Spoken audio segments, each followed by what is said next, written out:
ইচ্ছে উড়ানে আপনাকে স্বাগত। আজ আমরা যে গল্পটির সঙ্গে থাকব সেই গল্পটির নাম ডাক্তার। লিখেছেন নিমাই ভট্টাচার্য। ডাক্তার আমার চাইতে বয়সে বড় হলেও বন্ধু, বেশ ঘনিষ্ঠ বন্ধু। দিল্লিতে এলেই ডাক্তার আমাকে ফোন করবে। আমার শত কাজ থাকলেও আমাকে ছুটে যেতে হবে ইন্দ্রপুর এস্টেটের ইন্ডিয়ান মেডিকেল অ্যাসোসিয়েশনের ওপরতলার ঘরে। সকাল দুপুর সন্ধে রাত্রির সময়ের কোনো ঠিক নেই। ডাক্তারের ব্যাপারে প্রায় নাদিস্যা। হুকুম অমান্য করা চলবে না। একদিন দুদিন 3 দিন ডাক্তার যে কদিন দিল্লি থাকবে সে কদিনই আমাকে ডিউটি দিতে হবে। এর অন্যথা ও বরদাস্ত করবে না। আমিও ভাবতে পারি না। আমি কলকাতা এলে ঠিক এর বিপরীতটা হয় না, হওয়া সম্ভব নয়। আমি 2-4 দিনের জন্য আসি নানা কাজকর্ম নিয়ে। ডাক্তারও ব্যস্ত, মাঝ রাতেও নিস্তার নেই। হঠাৎ কোনো রোগীর বুকে ব্যথা বাড়লেই হুড়মুড় করে উঠে নিজেই গাড়ি চালিয়ে ছুটবে। আমার ডাক্তার কার্ডিওলজিস্ট, হৃদরোগ বিশেষজ্ঞ। তবুও আমার ডাক্তারের আজ্ঞা হবেই, কখনো চেম্বারে, কখনো ক্লাবে কিংবা হোটেলে। সৌভাগ্যক্রমে হাতে খুব সিরিয়াস রোগী না থাকায় ডাক্তার নিজেই ফিয়াট নিয়ে বেরোবে। তারপর আমাকে নিয়ে চলে যাবে কোথাও, শান্তিনিকেতন, ডায়মন্ড হারবার বা ঝাড়গ্রামের দিকে।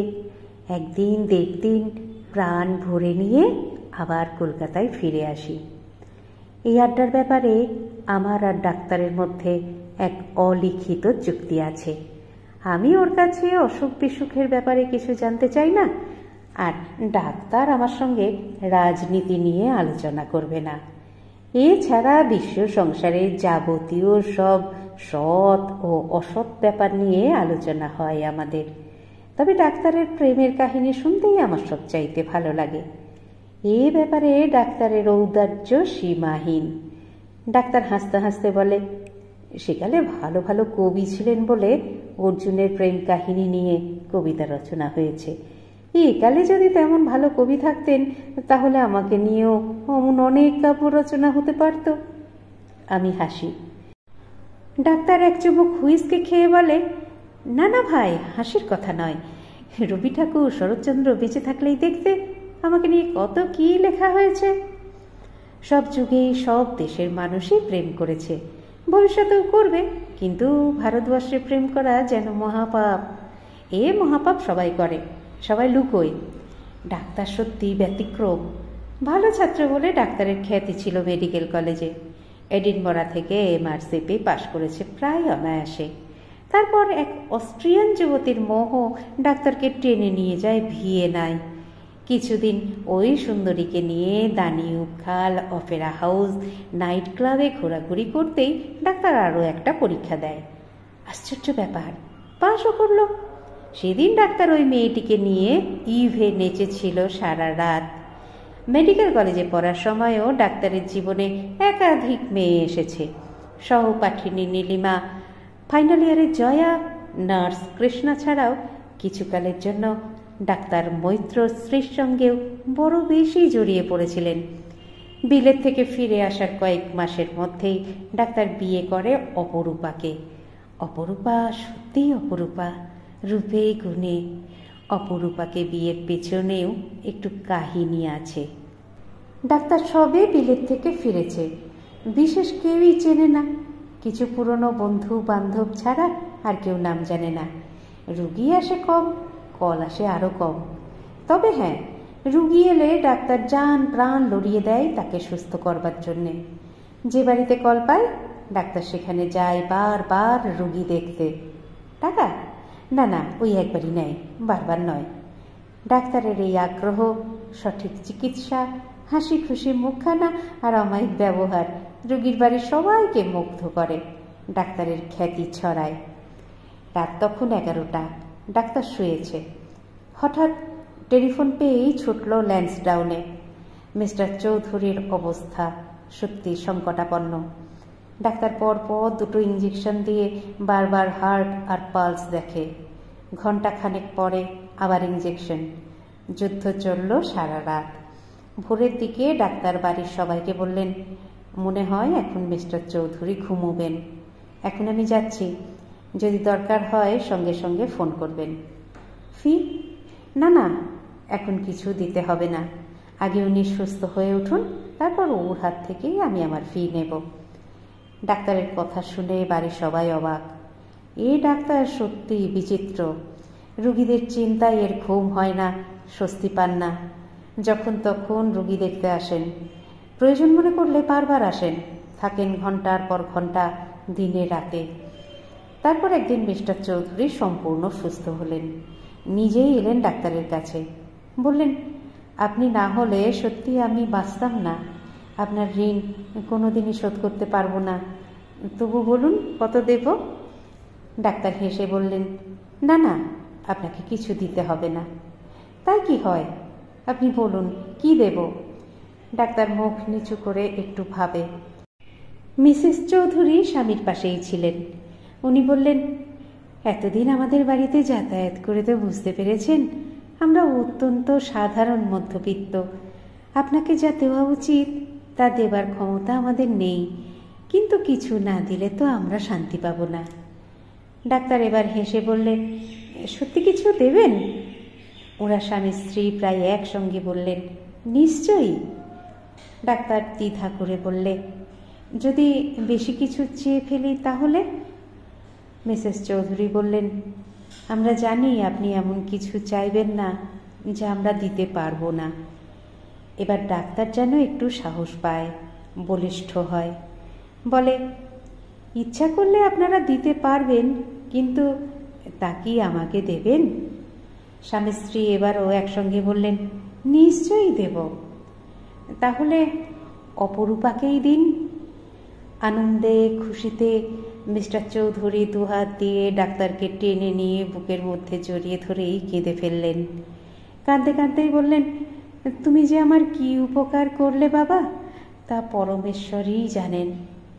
মিসেস চৌধুরী দুহাত দিয়ে ডাক্তারের মুখখানা ধরে কপালে একটা চুমু খেয়ে বললেন, তোমাকে ধন্যবাদ জানিয়ে ছোট করব না। ভগবানের কাছে প্রার্থনা করি তোমার খ্যাতি যশ সারা জগতে ছড়িয়ে পড়ুক। ডাক্তার হুইস্কের গ্লাসে চুমুক দিয়ে বলে, এককালে বহু বড় বড় জমিদার সর্বশান্ত হয়েছে মদ আর রক্ষিতাদের কল্যাণে। বহু লোক সর্বশান্ত হয়েছে মামলা মোকদ্দমা করে, কিন্তু আমাদের দেশে সবচাইতে বেশি লোকের সর্বনাশ হয়েছে রোগের জন্যে। আমি বলি, ঠিক বলেছ ডাক্তার। ডাক্তার হেসে বলে, অন্যদের কথা কি আর বলবো, আমার বাবা দিদির চিকিৎসা করতে গিয়েই মা পথে বসেন। ডাক্তার একটু থামে, তারপর বলে, তাই তো মা আমাকে অনেক দুঃখ কষ্টের মধ্যে ডাক্তারি পড়ান। ডাক্তার অধিকাংশ সময়ই বর্তমানের কথা বলে, অতীতকে নিয়ে টানাটানির অভ্যেস বিশেষ নেই, কিন্তু আজ ডাক্তার শুধু ফেলে আসা দিনগুলোর কথাই বলছে। ডাক্তার হাসতে হাসতে বলে, মেডিকেল কলেজে পড়ার সময় যেমন পড়াশুনো করেছি তেমনি প্রেম করেছি, দুটোই করেছি প্রাণ ভরে। এমন একটা সময় এসেছিল যখন নীলিমা আর জয়ার মধ্যে ঝগড়া শুরু হলো আমাকে নিয়ে। ঠিক এই সময়ে রিইউনিয়নে আলাপ হলো শিখাদির সঙ্গে। কে শিখাদি? আরে ডাক্তার মৈত্রের স্ত্রী। তারপর মাকে জগন্নাথ দর্শন করাবার জন্য পুরীতে গিয়ে হঠাৎ শিখাদির সঙ্গে দেখা। আরে ডক, তুমি এখন তো সবে 4th ইয়ারের ছাত্র, কেন আর ডক বলে লজ্জা দিচ্ছেন? আজ না হোক কাল তো পাশ করে ডাক্তার হবেই। যদি ফেল করি? এসব কথা ছাড়ো, বেড়াতে এসেছ? মা জগন্নাথ দর্শন করতে এসেছেন। শিখাদি হাসতে হাসতে জিজ্ঞেস করেন, তুমি কাকে দর্শন করতে এসেছ? ডাক্তারের মুখ দিয়ে হঠাৎ বেরিয়ে যায়, আপনাকে। আমি শুনেই হাসি, বলি তারপর?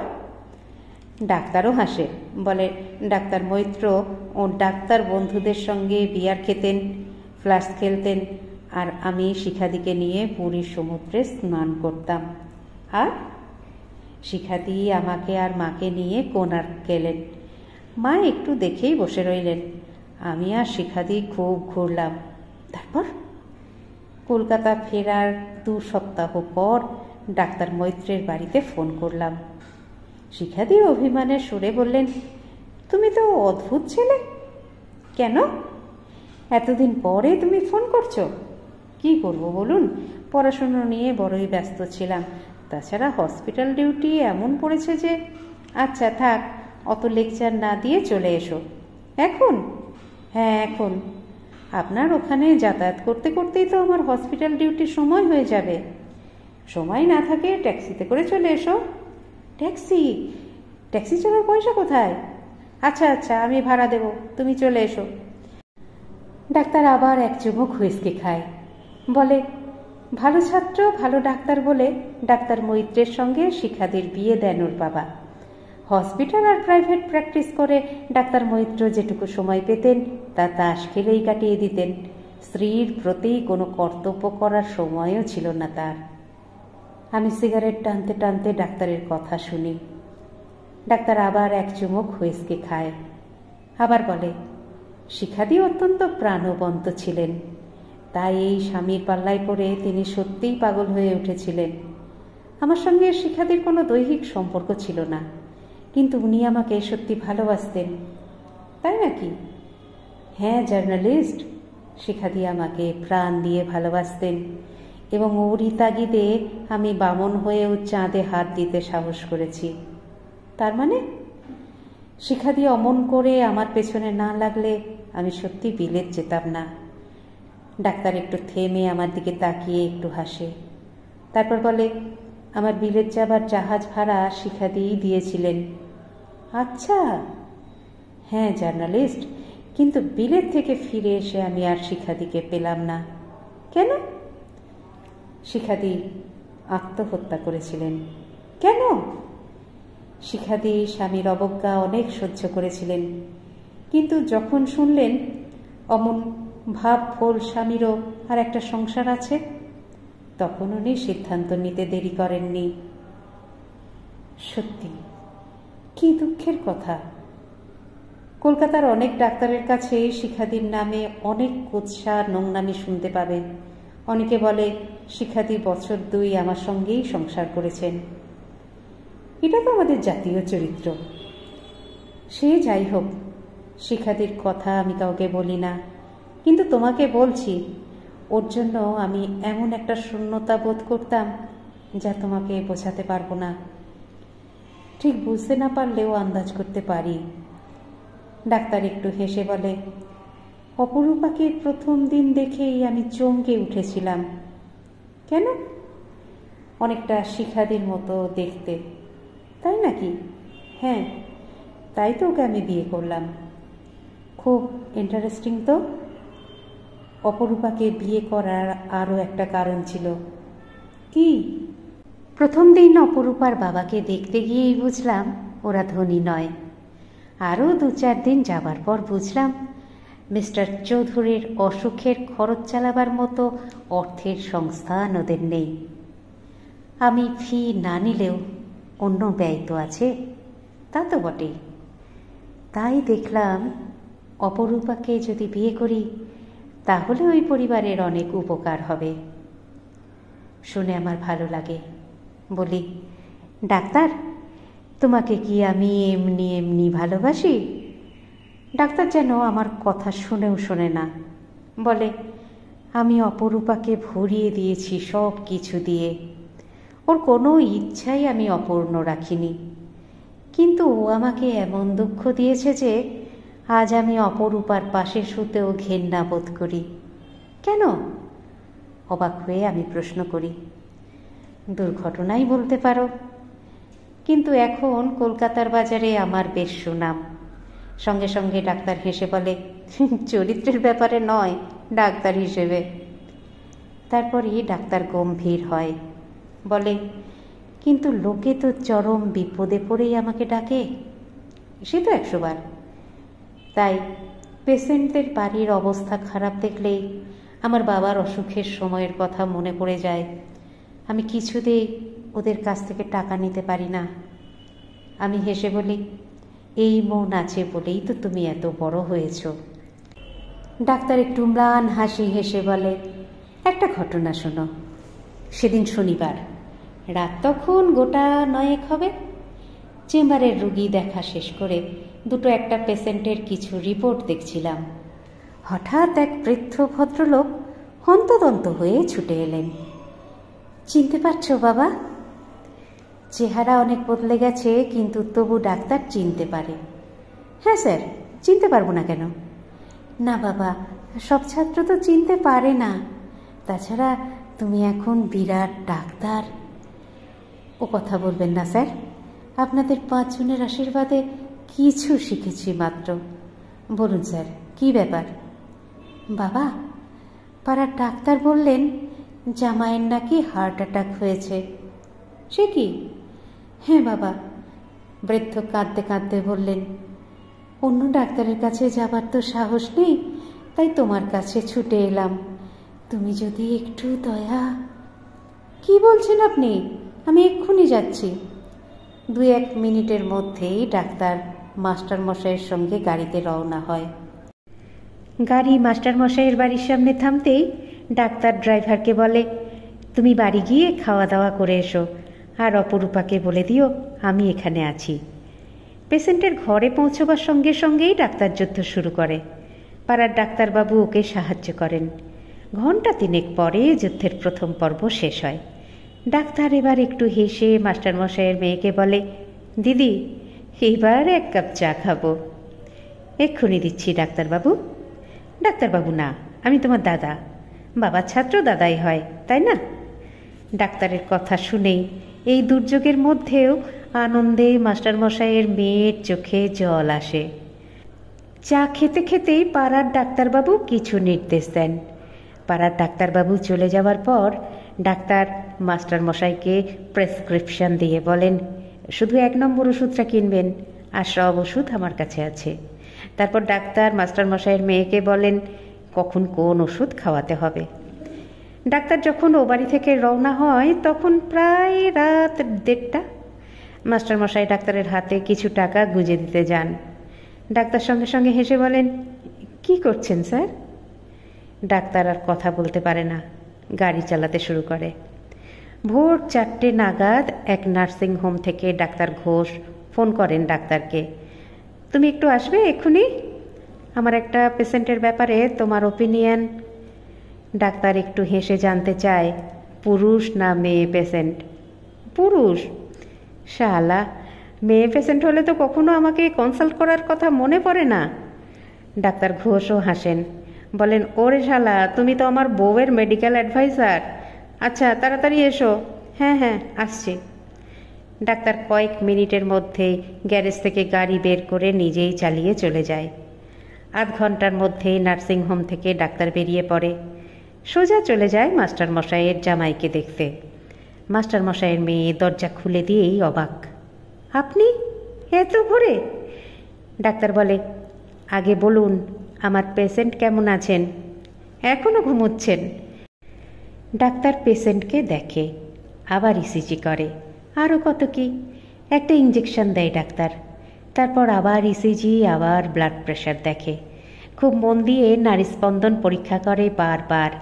স্টেথো কানে দিয়ে বুক পরীক্ষা করে বহুক্ষণ ধরে। ঘরখানা অত্যন্ত ছোট, তাই ডাক্তার ঘর থেকে বেরিয়ে এসে বারান্দায় পা দিয়েই একটু হেসে মাস্টারমশাইয়ের মেয়েকে বলে, চায়ের জলটা পিয়েছ? সেও হাসে, বলে, চায়ের জল ফুটছে। তাহলে এক্ষুনি পাবো? নিশ্চয়ই। এবার মাস্টারমশাইয়ের মেয়ে ডাক্তারকে জিজ্ঞেস করে, কেমন দেখলে দাদা? ডাক্তারের মুখে হাসি লেগেই আছে, বলে, আমাকে দেখেও বুঝতে পারছো না? একটু ভালো, তাই না? একটু না, বেশ ভালো। পাশের ঘরে বসে চা খাবার সময় মাস্টারমশাই ডাক্তারকে জিজ্ঞেস করলেন, অত রাত্রিরে গিয়ে আবার এই ভোরবেলায় না এসে একটু বেলায়? 4:30-র সময় একটা নার্সিংহোমে একজন পেশেন্টকে দেখতে গিয়েছিলাম, ফেরার পথে ঘুরে গেলাম। মাস্টারমশাইয়ের মেয়ে বলে, তাহলে তো 2 ঘন্টা বেশি ঘুম হয়নি। ডাক্তার হেসে বলে, না, তা হয়নি। দিনে কি ঘুমোবার সুযোগ হবে? বছরখানেকের মধ্যে তো দিনে ঘুমোবার সুযোগ হয়নি, জানি না আজ কী হবে। কিন্তু এভাবে পরিশ্রম করলে তো শরীর ভেঙে পড়বে। বিধবা মা অনেক দুঃখ কষ্টের মধ্যে আমাকে মানুষ করেছেন, এই কষ্টে আমার শরীর ভেঙে পড়বে না। দিন 5 পর মাস্টারমশাইয়ের জামাইয়ের অবস্থা সত্যি ডাক্তারকে ঘাবড়ে দিয়েছিল, কিন্তু না, শেষ পর্যন্ত সামলে যায়। তারপর থেকে আস্তে আস্তেই অবস্থার উন্নতি হচ্ছে। এই 3 সপ্তাহে ডাক্তারের সঙ্গে এ বাড়ির সবার সম্পর্ক অনেক ঘনিষ্ঠ হয়েছে। মাস্টারমশাইয়ের স্ত্রী আর ঘুমটার আড়ালে নিজেকে লুকিয়ে রাখেন না। মাস্টারমশাইয়ের সেই কৃপা প্রার্থীর মনোভাব আর নেই। জামাই সৃজিত ডাক্তারের প্রায় বন্ধু হয়ে গেছে। হাসতে হাসতে সৃজিত বলে, এখন মনে হচ্ছে শ্বশুরবাড়ি বেড়াতে এসে অসুস্থ হওয়ায় ভালোই হয়েছে, অসুস্থ না হলে তো আপনাকে পেতাম না। মাস্টারমশাইয়ের মেয়ে দেবকী বলে, আমরা এলাহাবাদ ফিরে গেলে আপনাকে একবার আসতেই হবে। ডাক্তার হেসে বলে, সময় কোথায়? ওসব জানি না, আপনাকে আসতেই হবে। ডাক্তার ওর দিকে তাকিয়ে হেসে বলে, আসতেই হবে? 100 বার আসতে হবে। ডাক্তার সৃজিতের দিকে তাকিয়ে বলে, জামাই শুনছো তোমার বউয়ের কথা? ও ঠিকই বলছে। ডাক্তার বলে, তাহলে একবার নিশ্চয়ই এলাহাবাদ যেতে হবে। এর 2-4 দিন পরেই অপরূপা হাসতে হাসতে ডাক্তারকে জিজ্ঞেস করল, মাস্টারমশাইয়ের বাড়িতে কি আর একটা অপরূপার দেখা পেলে? ডাক্তার অবাক হয়ে বলে, তার মানে? মানে দেখে শুনে মনে হচ্ছে ওখানেও একটা অপরূপা পেয়েছ, তা না হলে বিনা পয়সার চিকিৎসায় এত উৎসাহ কেন? যাদের বেশি পয়সা নেই, যারা শুধু আমার উপর নির্ভর করে, সেরকম সব পেশেন্টদের বাড়িতে আমি বারবার যাই। পয়সা পেলে কেন যাবে না? শুধু পয়সার জন্য আমি চিকিৎসা করি না। কেন, তুমি কি রামকৃষ্ণ মিশনের সন্ন্যাসী? সন্ন্যাসী কেন হব? তাহলে মাস্টারমশাইয়ের কাছ থেকে কিছু নিলে না কেন? কারণ উনি আমার মাস্টারমশাই। পেশেন্ট তো জামাই, সে তো চাকরি বাকরি করে। ডাক্তার হেসে বলে, ও বাড়ি থেকে টাকা নিইনি বলে তোমার কি কোনো কষ্ট হচ্ছে? কষ্টের কথা তো বলি না, তোমার প্রাপ্য তুমি দেবে না কেন? ডাক্তার সঙ্গে সঙ্গে জবাব দিতে পারে না, মুখ নিচু করে একটু ভাবে। বলতে পারে না, অপরূপা, আমি যদি আমার উচিত প্রাপ্য নিতাম তাহলে তোমার বাবা মা পথের ফিকিরি হয়ে যেত, আর তোমার বিয়ে হতো কি না তা ভগবান জানেন। ডাক্তার ভুলতে পারে না তার মায়ের কথা। দেখ বাবা, পয়সার লোভে চিকিৎসা করবি না। যদি তোর খাওয়া পড়ার কষ্ট না থাকে তাহলে কোনো গরিব লোকের কাছ থেকেই পয়সা নিস না। দেখবি ওদের আশীর্বাদে তোর আয় 10 গুণ বেড়ে যাবে। মার কথা ভাবতে গিয়েও ডাক্তারের চোখে জল আসে। ডাক্তার হুইস্কের গ্লাসটা পাশে সরিয়ে রেখে আমাকে বলে, জানো জার্নালিস্ট, মার কথা বর্ণে বর্ণে সত্যি প্রমাণিত হয়েছে আমার জীবনে।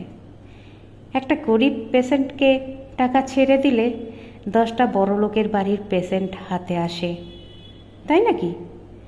হ্যাঁ জার্নালিস্ট, আমি পদে পদে এর প্রমাণ পাই। ডাক্তার একটু হেসে বলে, মাঝে মাঝে আমার মনে হয় আমি কি ভবিষ্যতে বেশি পাবার লোভে এদের কাছ থেকে টাকা নিচ্ছি না? পর মুহূর্তে মনে হয়, না না, তা কেন হবে, আমি তো আমার মাতৃ আজ্ঞা পালন করছি। তাই তো। ডাক্তার গিলাসে এক চুমুক দিয়ে বলে, অপরূপায় এত তাড়াতাড়ি তার অতীত ভুলে গেল যে আমি অবাক না হয়ে পারলাম না। তাছাড়া ও যত পেয়েছে তত ওর লোভ বেড়েছে। আমি সত্যি এসব ভাবতে পারি না।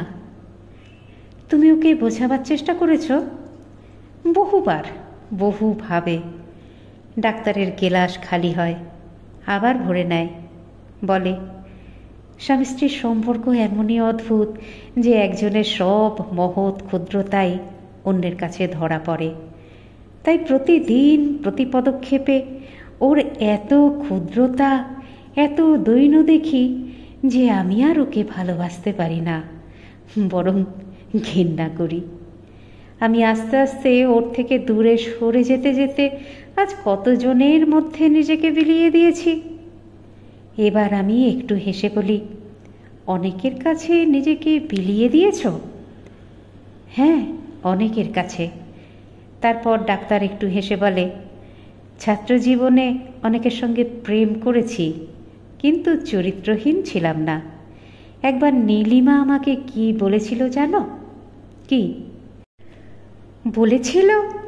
ছেলেদের সঙ্গে একটু বেশি ঘনিষ্ঠতা হলেই তারা অনেক কিছু দাবি করতে শুরু করে, কিন্তু তুমি বেশি কিছু দাবি করো না বলেই তোমার সঙ্গে এত প্রাণ খুলে মিশতে পারি। শুনে আমি হাসি। ডাক্তার হুইস্কির গ্লাসটা নিয়ে নাড়াচাড়া করতে করতে একটু ম্লান হাসি হাসে আপন মনে। তারপর সে যেন স্বগতোক্তি করে। নদীর জলে বাধা দিলেই সে 10 দিক দিয়ে এগুবার চেষ্টা করে। এটাই জলের ধর্ম, মানুষের স্বভাবও তাই। সে একজনের কাছে প্রাণ ভরে ভালোবাসা পেলে 10 জনের কাছে ভালোবাসার ভিক্ষা চাইবে না, কিন্তু ওই একজনের কাছে হতাশ হলে সে বিপদগামী হবেই। আমি বলি, হ্যাঁ ডাক্তার, অনেকের জীবনে এই ঘটনা ঘটে। ডাক্তার আমার দিকে তাকিয়ে হেসে বলল, জার্নালিস্ট, এখন অন্যের কথা বাদ দাও, আমার কথাই শোনো। পার্ক সার্কাসের এক তরুণ ডাক্তারের টেলিফোন পেয়েই ডাক্তার ছুটে গেল। ভদ্রলোকের বয়স বেশি না, বড় জোর 34-35, কনস্ট্রাকশন ইঞ্জিনিয়ার, বিলেতেই থাকেন। বিয়ে করেছেন বছর 5 আগে, একটি মেয়ে হয়েছে, তার বয়স বছর 1.5। ভদ্রলোকের স্ত্রীকে এককালে কলকাতার নানা মঞ্চে শ্যামার ভূমিকায় দেখা গেছে। সবচাইতে ছোট ভাইয়ের বিয়ের জন্য লন্ডন থেকে এসেছেন। বিয়েও বেশ ভালোভাবেই হয়েছে, বৌভাতও সুষ্ঠুভাবে হলো। 4 ভাই মহা খুশি, খুশি ওদের বৃদ্ধা মা ও বাড়ির সবাই। 2 দিন পর ভোরের দিকে হঠাৎ বুকে ব্যথা, অসহ্য ব্যথা, অবশ হয়ে যাচ্ছে একদিক, সঙ্গে ঘাম। ফ্যামিলি ফিজিশিয়ান ছুটে এলেন। একটু দেখেই তার মুখের চেহারা বদলে গেল। ওর টেলিফোন পেয়েই ডাক্তার ছুটে গেলেন। হ্যাঁ, যা সবাই আশঙ্কা করেছিলেন তাই। বড় ভাই ডাক্তারকে বললেন, ভাইকে সুস্থ করবার জন্য যা দরকার তাই করুন। ডাক্তার, নার্স, ওষুধ, নার্সিং হোম, কোনো ব্যাপারেই আপনার দ্বিধা করার প্রয়োজন নেই। ডাক্তার বললেন, এই পেশেন্টকে নার্সিং হোম নিয়ে যাওয়া অসম্ভব, তাই বাড়িতেই সব কিছু করতে হবে। হ্যাঁ হ্যাঁ, তাই করুন। পার্ক সার্কাসের এই বাড়িতে পেশেন্টের ঘরকে আধুনিক নার্সিং হোমে পরিণত করা হলো। কত রকমের মেশিন আনা হলো। কার্ডিয়াক পেশেন্ট দেখাশোনা করে এমন নার্সকেও আনা হলো। ঘন্টায় ঘন্টায় দেখছেন ফ্যামিলি ফিজিশিয়ান। এছাড়া ডাক্তার বারবার আসছেন ও ঘন্টার পর ঘন্টা থাকছেন। 72 ঘন্টা কেটে গেল। সবার চোখেই আশার আলো। রাত 12:30টার পর ডাক্তার বাড়ি যাবার সময় বলে গেলেন, হার্টের কন্ডিশন অনেকটা স্টেবিলাইজ করেছে, অবস্থা এরকম থাকলে ভয়ের কিছু নেই। রাত 2:45-র সময় হঠাৎ সিস্টারের ফোন, স্যার এক্ষুনি চলে আসুন। ডাক্তার 15 মিনিটের মধ্যে ছুটে যায়। হ্যাঁ, হঠাৎ সেই ব্যথা। ডাক্তার যুদ্ধ করে নার্স, কিন্তু না, ওরা হেরে গেল। চারিদিকে ভোরের আলো ফোটার সঙ্গে সঙ্গেই এ বাড়িতে অমাবস্যার অন্ধকার নেমে এলো। ডাক্তারের পায়ের ওপর মূর্ছা গেলেন পেশেন্টের স্ত্রী আর বড় ভাই। ডাক্তার চোখে অন্ধকার দেখে। হঠাৎ মাথা ঘুরে পড়ে যাবার উপক্রম, সামলে নেয় সিস্টার। ডাক্তার আমার দিকে তাকিয়ে বলল, মৃত্যু অনেক দেখেছি, কিন্তু এই পেশেন্টের মৃত্যুতে এমন শক খেলাম যে তখন গাড়ি চালিয়ে বাড়ি ফেরার মতো অবস্থা আমার ছিল না। সিস্টার কাছেই সিআইটি রোডে থাকতো, ও আমাকে ওর বাড়িতেই নিয়ে গেল। তারপর ছোট্ট 2খানা ঘরের ফ্ল্যাট। আশা আর ওর দাদা বৌদি থাকেন। কখনো কখনো দেশ থেকে মা আর ছোট ভাই আসে। ঘরে ঢুকলেই বোঝা যায় অত্যন্ত সাধারণ অবস্থা, কিন্তু আশার আন্তরিকতায় মুগ্ধ হয়ে যান ডাক্তার। ডাক্তার বলল, বোধহয় ঘণ্টাখানেক আশার ওখানে ছিলাম, কিন্তু ওইটুকু সময়ের মধ্যেই বুঝলাম আশা মানুষকে ভালোবাসতে পারে, মানুষের সুখ দুঃখ বোঝে। তারপর প্রায় বছরখানেক আশার সঙ্গে ডাক্তারের আর দেখা হয় না। সেদিন রোগীরা চলে যাবার পরও ডাক্তার চেম্বারে বসে আছেন এক বন্ধুর অপেক্ষায়, একলাই। স্টাফদের ছুটি দিয়েছেন। হঠাৎ টেলিফোন। ইয়েস স্যার, আমি আশা। আশা মানে সিস্টার আশা? হ্যাঁ স্যার। কেমন আছো? কাজকর্ম কেমন চলছে? এমনি ভালো আছি, তবে কাজকর্ম কখনো ভালো কখনো খারাপ। তুমি কি কোনো নার্সিংহোমে চাকরি করতে ইন্টারেস্টেড? হ্যাঁ স্যার। ঠিক আছে, আমি দেখছি। স্যার, আমি কিন্তু নিজের জন্য টেলিফোন করিনি। হ্যাঁ বলো, টেলিফোন করলে কেন? স্যার, আপনার শরীরটা বোধ হয় ঠিক নেই, তাই না? হ্যাঁ, খুব টায়ার্ড। কিন্তু তুমি কি করে জানলে? সেদিন কন্টিনেন্টাল নার্সিংহোমে আপনাকে দূর থেকে দেখেই। তুমি ওখানে ছিলে নাকি? হ্যাঁ স্যার, আমি পাশের কেবিনে ছিলাম, কিন্তু আপনাকে দেখেছি। দেখেই মনে হলো আপনার রেস্ট দরকার। সত্যি ডাক্তার বড় ক্লান্ত। হবে না কেন? এত রুগী সামলানো কি সহজ ব্যাপার? খাওয়া দাওয়ার কোনো ঠিক নেই, ঘুম না, বহুকাল ভালো করে ঘুমোতে পারে না।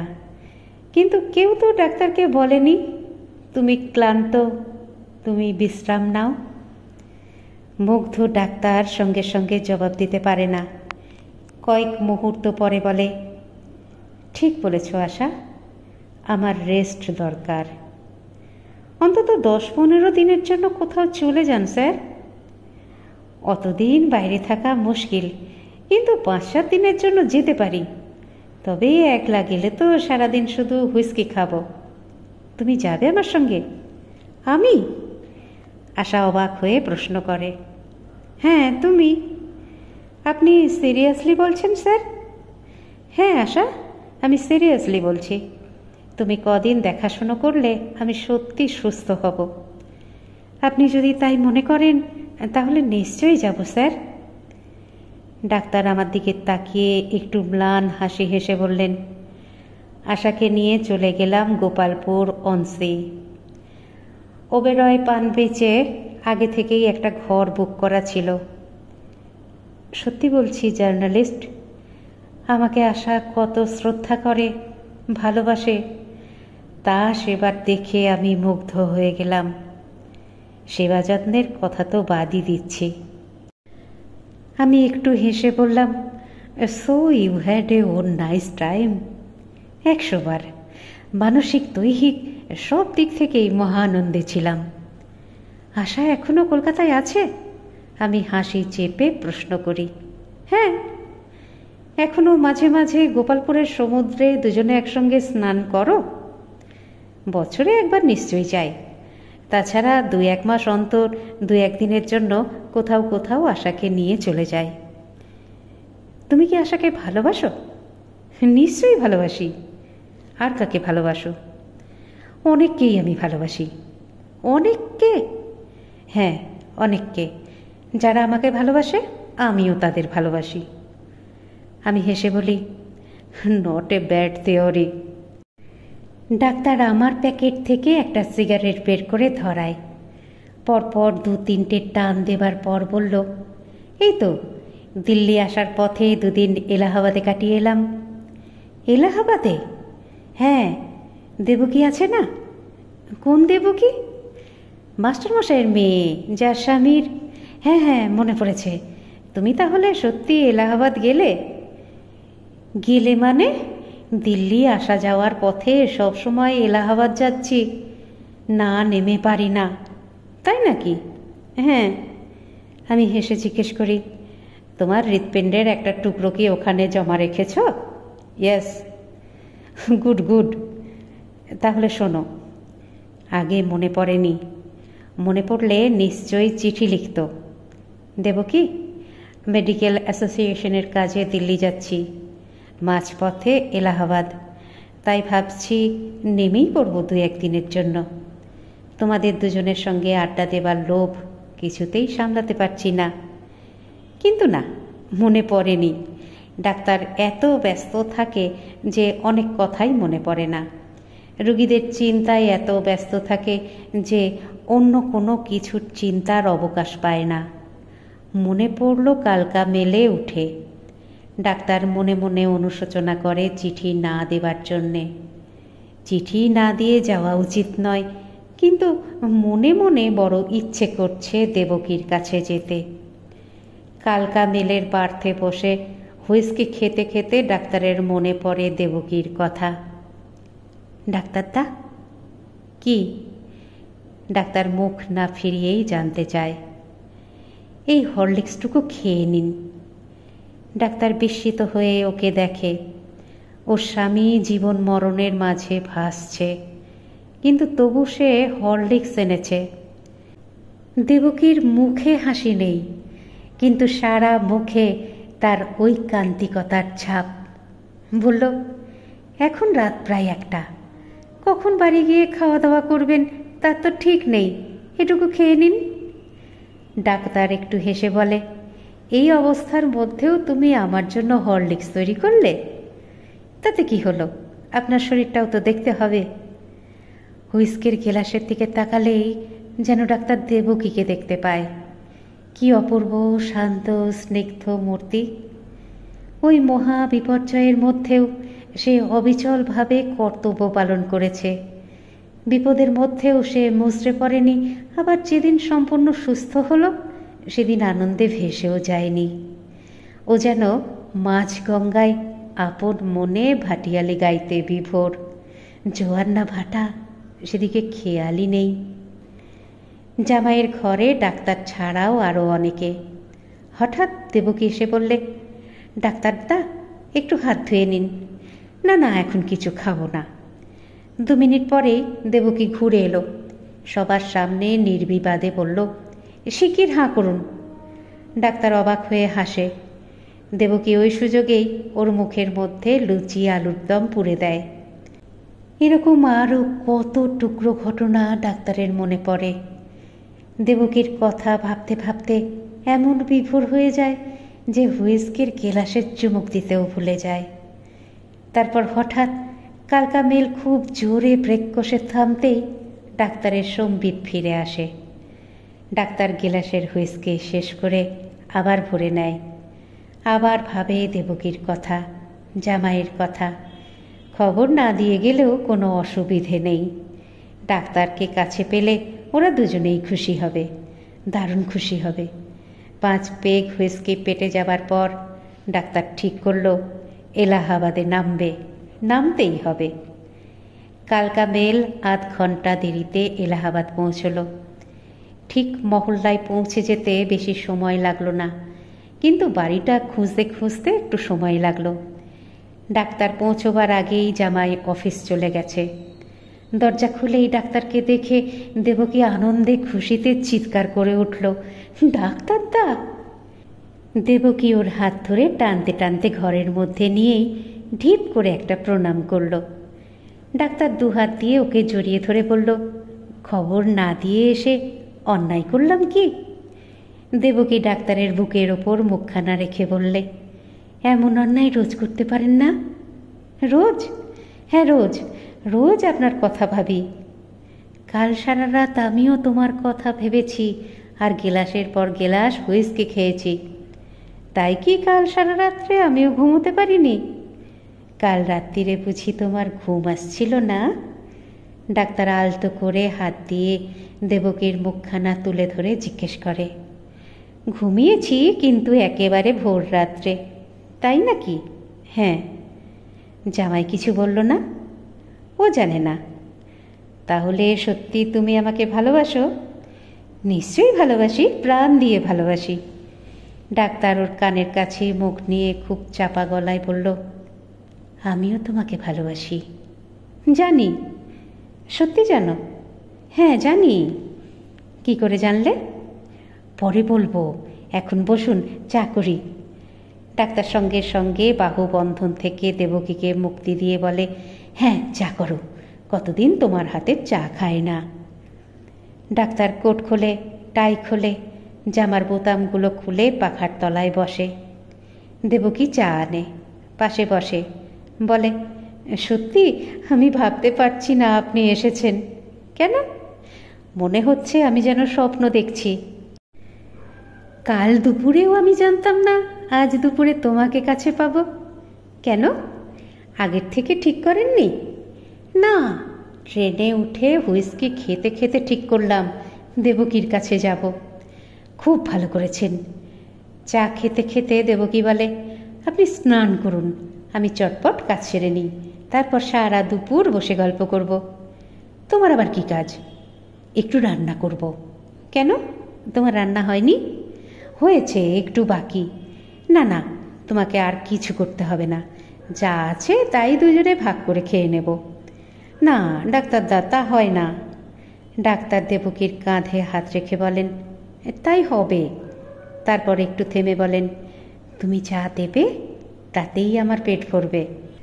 না না, আপনার কষ্ট হবে। দেবকী, আমি বিধবার ছেলে, শুধু সিদ্ধ ভাত খেতেও আমার কষ্ট হয় না। না, দেবকী আর কিছু রান্না করে না, যা ছিল তাই দিয়ে দুজনে খেতে বসে। ডাইনিং টেবিলে না, মেঝেই আসন পেতে, কোনো চাইনার প্লেটে না, কাঁসার থালায়। দেবকী হাসতে হাসতে বলল, খুব অসুবিধে হচ্ছে তো? তাই একটু হচ্ছে।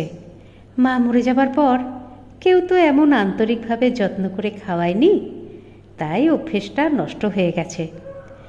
দেবকী অবাক হয়ে ওর দিকে তাকায়। ডাক্তার আবার বলে, জানো দেবকী, আমি নাকি নাম করা ডাক্তার। আমি চেম্বারে বসেই এক একদিন 7-8 হাজার টাকা করে আয় করি। তাই নাকি? হ্যাঁ দেবকী, সবাই 128 টাকা করে দেয়। 15-20 জন পেশেন্ট রোজই দেখি, কিন্তু কোনো কোনো দিন 50-60 জনকেও দেখি। আজ আমার কত কি হয়েছে, কিন্তু পাগলের মতো খুঁজে বেড়ায় আন্তরিকতা আর ভালোবাসা।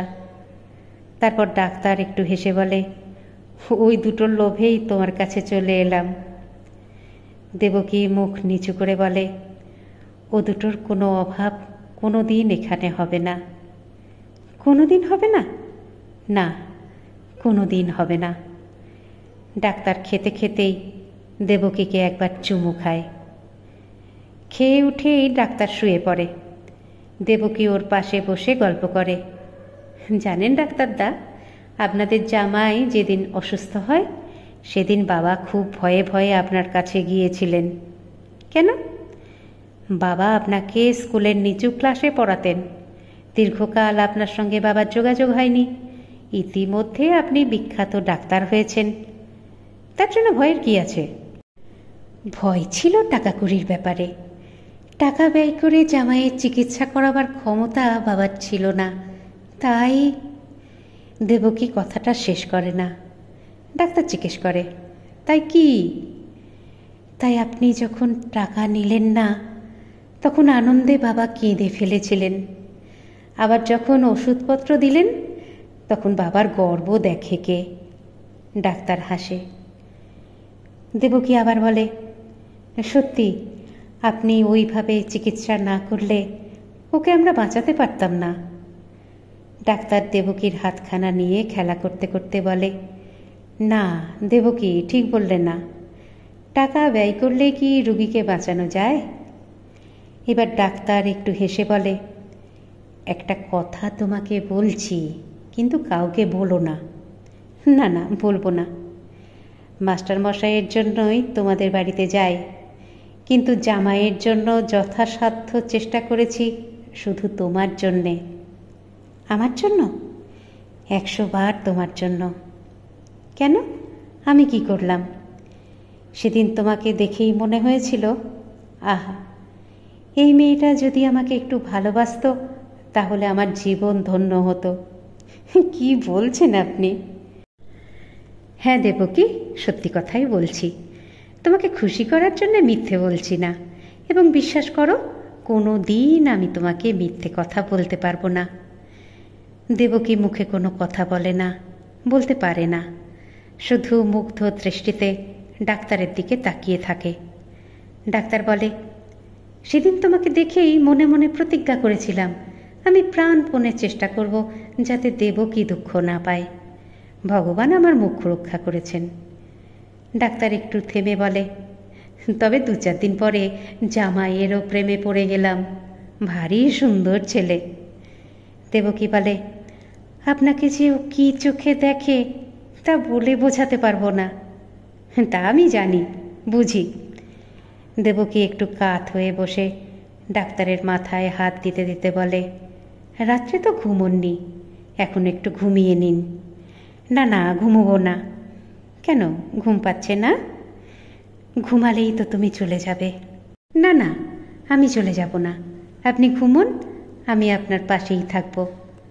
হঠাৎ ডাক্তার পাশ ফিরে শুয়ে দেবকীর কোমর জড়িয়ে ধরে বলে, দেবকী, তোমাকে এত কাছে পেয়ে আমি যদি কোনো অন্যায় দাবি করি? আপনার কোনো দাবি অন্যায় হবে না। কি বললে?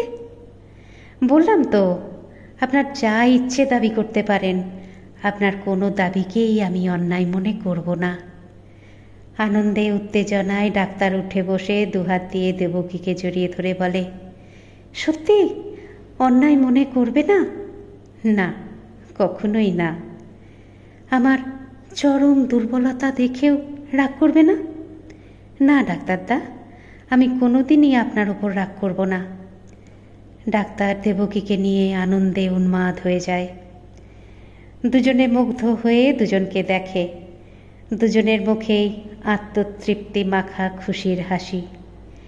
মুখে না, শুধু চোখে চোখে দুজনে কথা বলে। অনেক কথা, যে কথা মুখে বলা যায় না তা শুধু চোখের ভাষাতেই বলা যায়। অনেকক্ষণ এভাবেই কেটে যায়। তারপর দেবকী বলে, কেউ ভাবতেও পারবে না এত বড় ডাক্তার আমার কাছে এসে এত ছেলে মানুষই করে। আমি বুঝি খুব বড় ডাক্তার? হ্যাঁ, তবে আমার কাছে আপনি শুধু ডাক্তারদা। ঠিক বলেছ দেবকী, যে বড় হয় সেও মানুষ। আমি তো সেই মানুষটাকেই ভালোবাসি, বড় ডাক্তারকে না। আমি জানি বড় ডাক্তার ভাবলে তুমি এভাবে আমাকে কাছে টেনে নিতে পারতে না। আরও কিছুক্ষণ গল্পগুজব করেই ডাক্তার বলে, দেবকী, চা খাওয়াও, তারপর চলো আমরা দুজনে জামাইকে নিয়ে আসি। ডাক্তারের কথা শুনে দেবকী অবাক হয়। বলে, আপনি ওর অফিসে যাবেন? যাব না কেন, আমরা দুজনে ওকে আনতে গেলে খুব মজা হবে। মজা মানে ও আপনাকে দেখে চমকে যাবে। দেবকী চা করে। দুজনে পাশাপাশি বসে চা খেতে খেতে কথা হয়। ডাক্তার বলে, কাল এমন সময় আমি আবার ট্রেনে। সে কি, আপনি কালই যাবেন? পরশু যে দিল্লিতে মিটিং আছে, কাল দিল্লি এক্সপ্রেসে যাব। কি আশ্চর্য, তাহলে আপনি এলেন কেন? কেন এলাম তা এখনো বুঝতে পারোনি? দেবকী মাথা নেড়ে বলে, না না, কাল যাওয়া যাবে না। এসেছেন যখন, তখন 2-4 দিন থাকতেই হবে। কিন্তু পরশু যে আমাকে দিল্লিতে থাকতেই হবে তা আমি জানি নে। যদি তুমি বলো তাহলে ফেরার পথে আবার আসতে পারি। সত্যি আসবেন? তুমি বললেই আসবো। কিন্তু আবার কিন্তু কেন? আমি যদি আবার পাগলামি করি? যত ইচ্ছে পাগলামি করবেন, কিন্তু আপনাকে আসতেই হবে। দেবকী ডাক্তারের হাত দুটো চেপে ধরে বলল। চায়ের কাপে শেষ চুমুক দিয়ে ডাক্তার দেবকীর গলা জড়িয়ে ধরে বললে, তুমি না বললেও আমি আসতাম। তবে কেন আমাকে ভয় দেখাচ্ছিলেন? পাগলামি করার পারমিশনটা আগে থেকে আদায়ের লোভে। লজ্জায় দেবকী উঠে যায়। সাইকেল রিকশায় উঠেই ডাক্তার দেবকীকে জিজ্ঞেস করল, জামাইয়ের ছুটি হতে কত দেরি আছে? দেবকী ঘড়ি দেখে বলল, এখনো ঘণ্টাখানেক। তাহলে আমরা কিছুক্ষণ ঘুরে ফিরেই জামাইয়ের অফিসে যাব। কোথায় ঘুরব?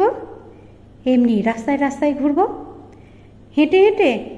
না না, এই সাইকেল রিকশায়। তোমাকে পাশে নিয়ে ঘোরার মতো সুযোগ হয়নি, তাই। দেবকী ডাক্তারের হাতখানা নিজের হাতের মধ্যে নিয়ে বলে, আপনি সত্যিই বিচিত্র মানুষ। এজি অফিসের সামনে এসে যখন রিকশা থামল, তখন ছুটির সময় প্রায় হয়ে এসেছে।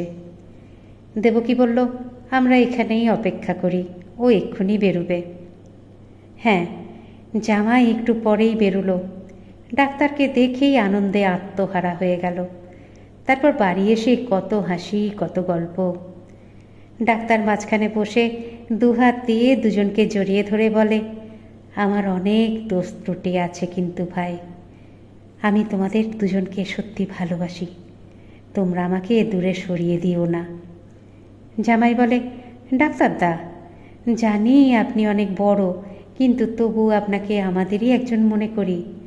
আমরা ভুল করে আপনাকে সরিয়ে দিতে চাইলেই আপনি সরে যাবেন কেন? আমরা দুজনেই তো আপনার। দেবকী বলে, ডাক্তারদা, আপনি যে আমাদের কত প্রিয়, কত আপন, তা কি আপনি বোঝেন না? ডাক্তার বলে, তা জানি বলেই তো তোমাদের কাছে ছুটে এসেছি। আবার দিল্লি থেকে ফেরার পথে আসব, তারপর সময় পেলেই আসব। তোমাদের কাছে না এসে থাকতে পারবো না। সত্যি ডাক্তার দিল্লি আসা যাওয়ার পথে সব সময় 2-1 দিন এলাহাবাদে কাটিয়ে যায়, যাবেই। কেন ডাক্তারের বারবার মনে পড়ে সেই কটা কথা। দেবকী, একটা কথা বলবো? বলুন ডাক্তারদা। শেষ পর্যন্ত একজন চরিত্রহীন ডাক্তারের কাছে নিজের সব কিছু বিলিয়ে দিলে? দেবকী মাথা নেড়ে বলল, কে বলল আপনি চরিত্রহীন? যে ভালোবাসতে জানে সে কি চরিত্রহীন হয়? যে দেওয়া নেওয়ার মধ্যে ভালোবাসা থাকে তাতে কারোরই চরিত্র যায় না। ডাক্তার মুগ্ধ হয়ে দেবকীকে বুকের ওপর টেনে নেয়। আপনাদের মতামত আমাকে সমৃদ্ধ করে, তাই অবশ্যই বলবেন আজকের গল্প পাঠ আপনাদের কেমন লাগলো। যারা চ্যানেলটিকে সাবস্ক্রাইব করেছেন তাদের অসংখ্য ধন্যবাদ। আর যারা এখনো পর্যন্ত সাবস্ক্রাইব করেননি তারা একটু কষ্ট করে সাবস্ক্রাইব করে নিয়ে সঙ্গে থাকুন না প্লিজ। একটু লাইক, শেয়ার এগুলো নিশ্চয়ই বলে দিতে হবে না? সুস্থ থাকবেন, সুন্দর থাকবেন আর অপেক্ষা রাখবেন পরবর্তী গল্পের। নমস্কার।